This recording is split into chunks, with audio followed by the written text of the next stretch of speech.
One is a virtual global platform that provides data and information on education innovations working to serve the poor, and also through regional hubs such as the hub here managed by GEMS, working to engage stakeholders in each of their regions, and also to ensure that we understand the local context and we're able to feed back towards the global operations that we have, extracting lessons learned and ensuring that there is a transfer of learning and innovation across the world. Now, why CEI? You may ask yourself, why do we even do this? Why do we need a global platform for education innovations? And I don't have to tell this group that the challenges within education are certainly big. And progress is spreading, but it is not spreading fast enough in terms of what's really working and what's producing results and education outcomes. But the good news is that many solutions do exist. In fact, many of those solutions are represented here today with the social enterprises that presented earlier this morning, showcased their models, and we'll hear from them later in the meeting.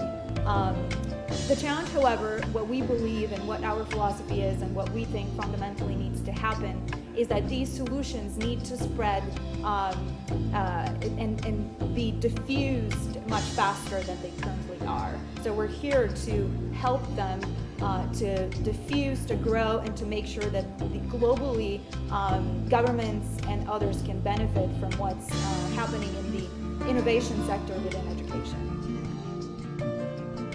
The director GEMS Education Solutions, representatives from Center for Education Innovations, representatives from EdSEF, representatives from Resorts for Development, representatives from UK Aid, distinguished guests, investors and entrepreneurs, ladies and gentlemen. It gives me much pleasure and I feel greatly honored to have been invited to grace the Education Social Enterprise Forum.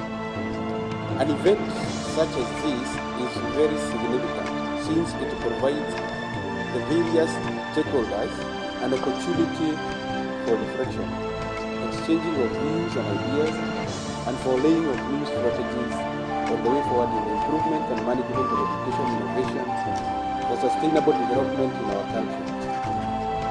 Ladies and gentlemen, I'm looking forward to further engagements and networking in this journey of making quality education accessible to all Kenyans. Finally, allow me once more to thank the organizers of this event for inviting me to grace the occasion. With these few remarks, I wish to declare this forum officially open.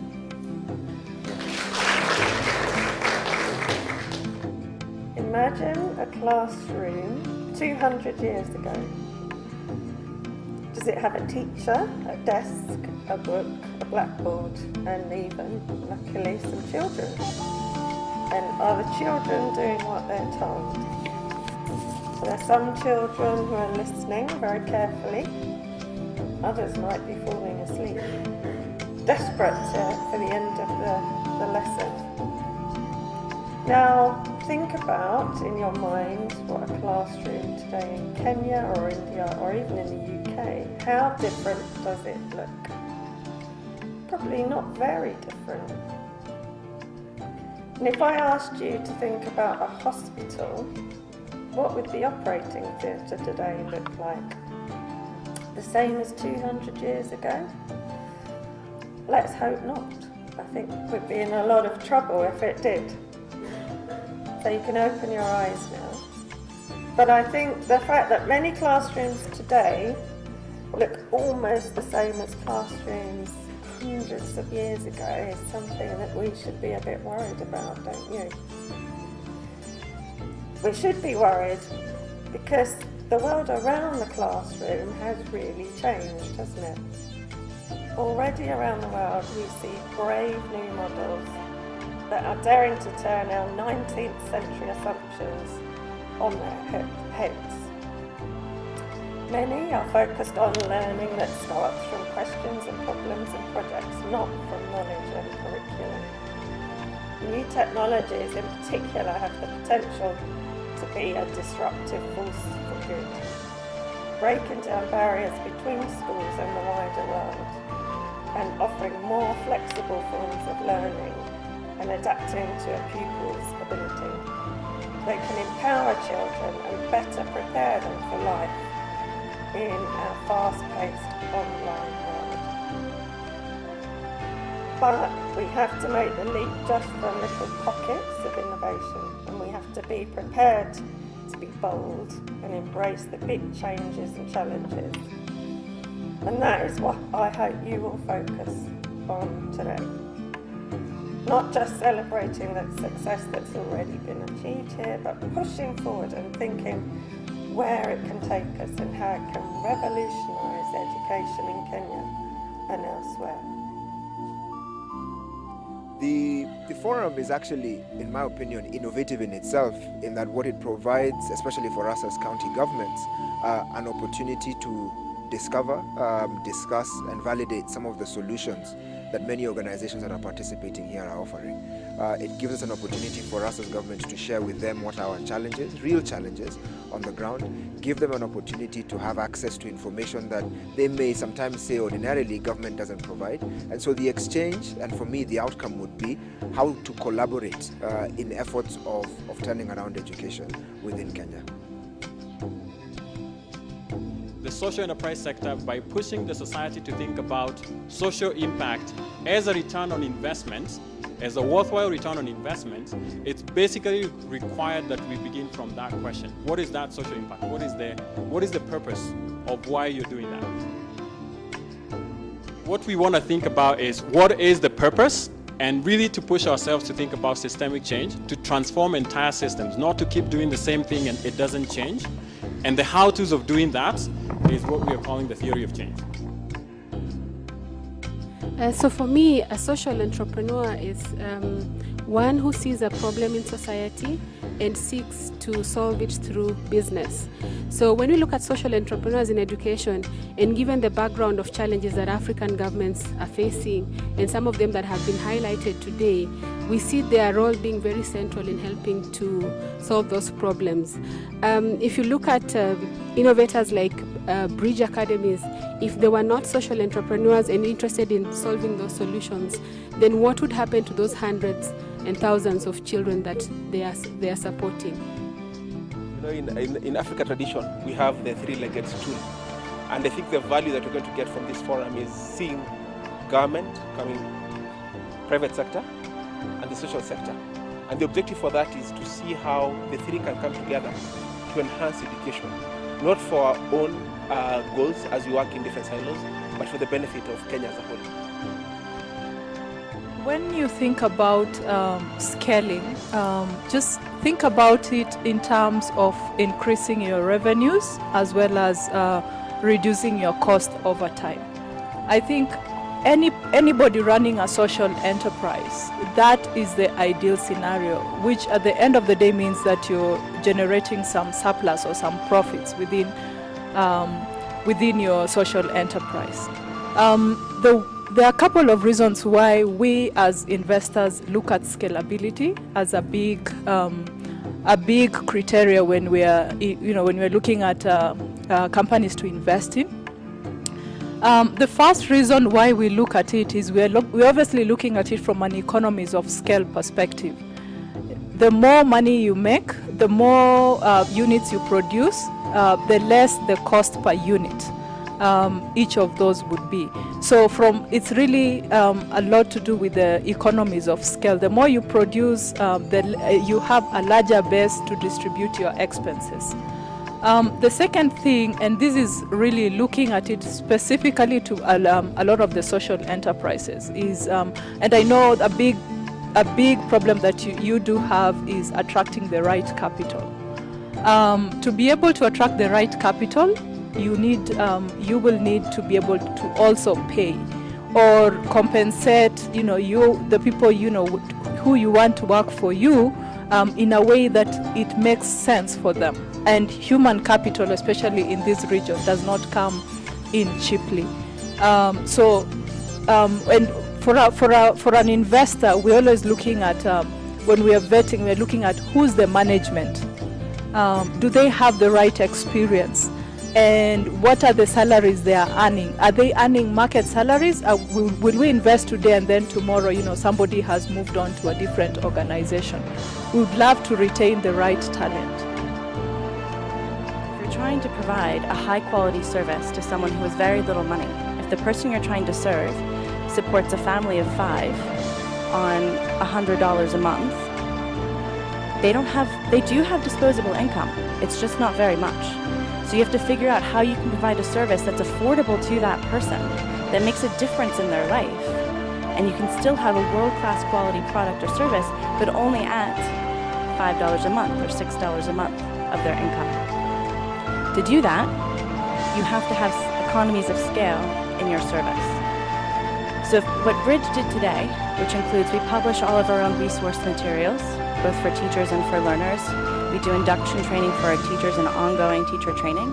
We use digital publishing to a e-reader tablet to every teacher, where they have all of their assessments, all of their teacher guides, all of their programming published to them daily. We get all of our assessments and our attendance that way. We run the whole school through a back-end ERP on an Android smartphone that we developed. If we did all of that for one school, serving 1,000 children, we'd be charging around $20,000 to $25,000 a year. The way we can charge an average of $6 a month is by having planned from the very beginning, from like the original business plan that we wrote back in 2007 and 2008, was that to amortize this investment to make a truly world-class education system available to the poor at the parents' control, was that we would need to be educating hundreds of thousands of children.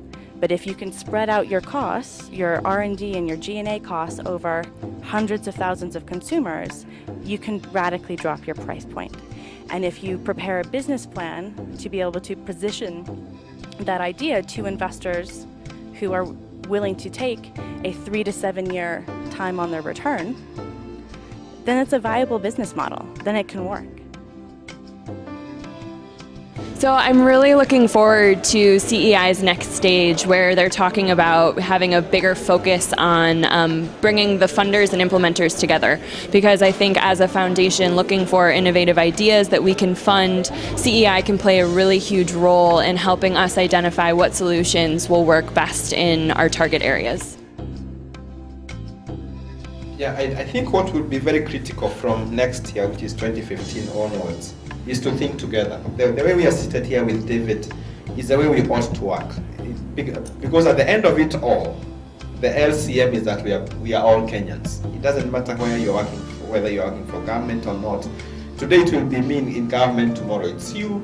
Tomorrow I'll be where David is, he'll be where I am. And so at the end of it all, we are making change for Kenya. If we have that very basic attitude for both those in the state and non-state, then I think we can make quicker progress.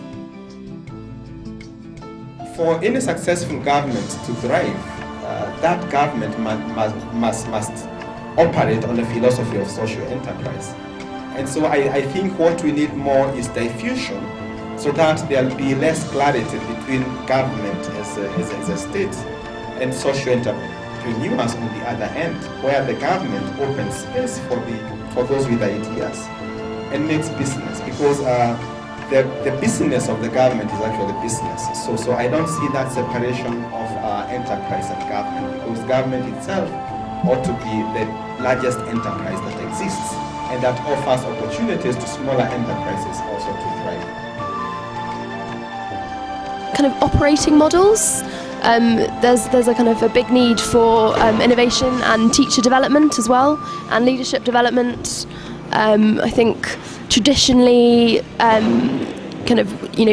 using workshops to train teachers has been kind of very widespread, but they're not as effective as possible. So I think we need to think kind of outside the box and more innovatively around that. And then when it comes to kind of school operating models, at ARC we're really interested in public-private partnerships.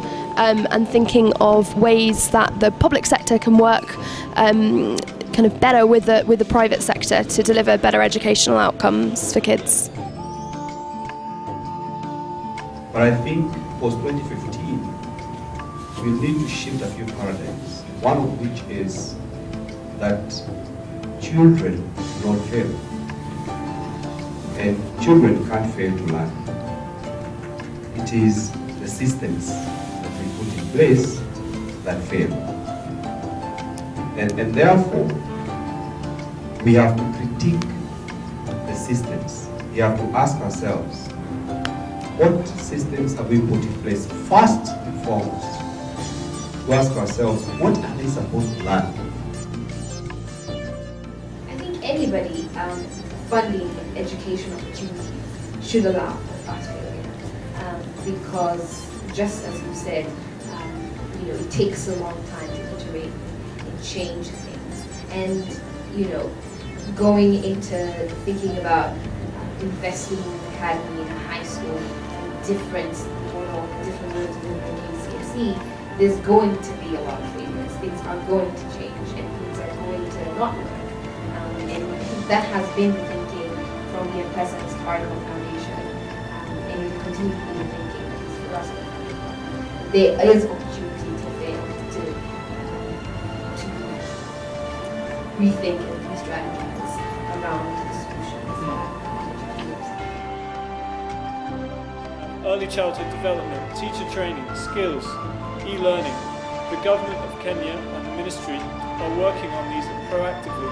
This is a list that is so ripe for opportunity for social enterprises. Many of you are working on these models already, but it's going to be more effective and more scalable if you work with within the regulatory environment and with the system that's there, and proactively approach the government, if necessary, at the county level. Clearly, our colleague from Mombasa is a very progressive county government, and they're looking for quick change, and they are open, embracing the social enterprise environment with open arms. So that's an exciting opportunity locally.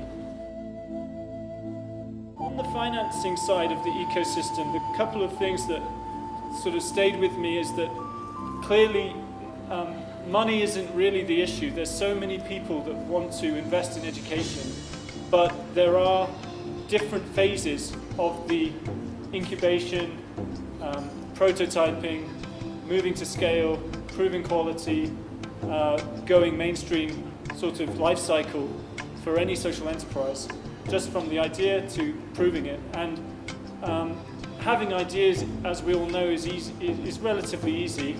Proving that idea in the very competitive marketplace is much harder. And on the financing side, I would urge these social impact investors, can we look at more creative ways to go earlier in the life cycle to help the social enterprises earlier, not necessarily with financing, yes, of course financing, but mentorship, networks, technical advice, quality assurance, all of those other important things. And for the social enterprises, the couple of things that remained with me were, don't be scared to prototype. People, we know that on the investment side, people want to see something that works. They don't necessarily just want a good idea, they want to see a student whose grades have improved, or a teacher who is changing, improving the style of their teaching, or a parent who's buying a product that helps their child do better at learning. So prototype often and quickly, and don't be scared to try it out so that you have something tangible to bring to the investment community.